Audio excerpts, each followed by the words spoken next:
Hey everybody, Pastor Shawn with some more Monday morning encouragement for you. Now, last week we released the book, Jesus and Peter Becoming a Disciple. And then obviously this week has been crazy on a lot of levels. There's been a lot of anger, a lot of frustration, a lot of people with opposing views, and a lot of loud voices, and a lot of disagreement and anger. So what I want to talk about is not chapter 1 and go through a little bit of each day from the book, Jesus and Peter. I'm actually going to jump to chapter 7 because that's the story where Jesus washes the disciples' feet. Now, he washed the disciples' feet right before he was betrayed. And there's a part of that chapter which I really want to go over with you that really applies to what we're dealing with today. Jesus washed Judas's feet even though he knew Judas would be the one to betray him.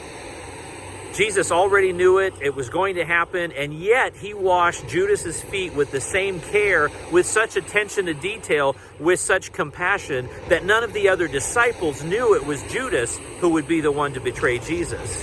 That tells me something about servanthood. It tells me something about the character of Jesus that we need to have and we need to share as well. The question is, when someone disagrees with you, when someone betrays you, when someone is a polar opposite of you, how do you treat them? How do I treat them when they have betrayed me, or when I know that they don't agree with me, or their agenda is so different than mine that we're probably not going to see eye to eye, let alone be something like this where Judas betrayed Jesus to death.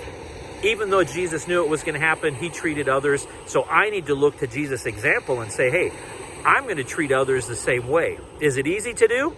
No. In fact, if I was left to myself and Judas came with all the people to arrest Jesus, if I was Jesus, I probably would have said, hey, your feet are sure clean, buddy, just to be sarcastic or something like that. But Jesus didn't do that.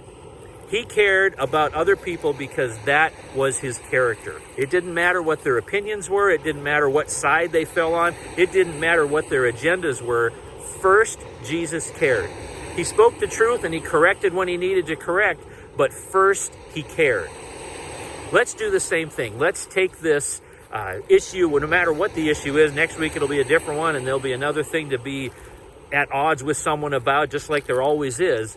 But let's take a step back, be like Jesus, and say, okay, how can I care for this person? How can I listen to this person? How can we find common ground first? Because the bottom line is getting them and getting us to be more like Jesus, to know about Jesus. That's really what it's all about. Our opinions are secondary. Our political views are secondary. Caring about people is our first priority. And that's what Jesus said to Peter. That's what he says to all the disciples. That's what he says to us. So next week, we'll get back into the book, Jesus and Peter Becoming a Disciple. You can go to familyfoundationsministry.com and take a look at it, get a copy of it.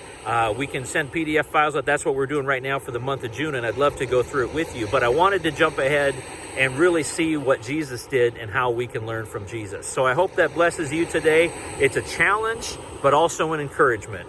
And I pray that you're blessed because of it. We love you. We'll talk to you later. God bless.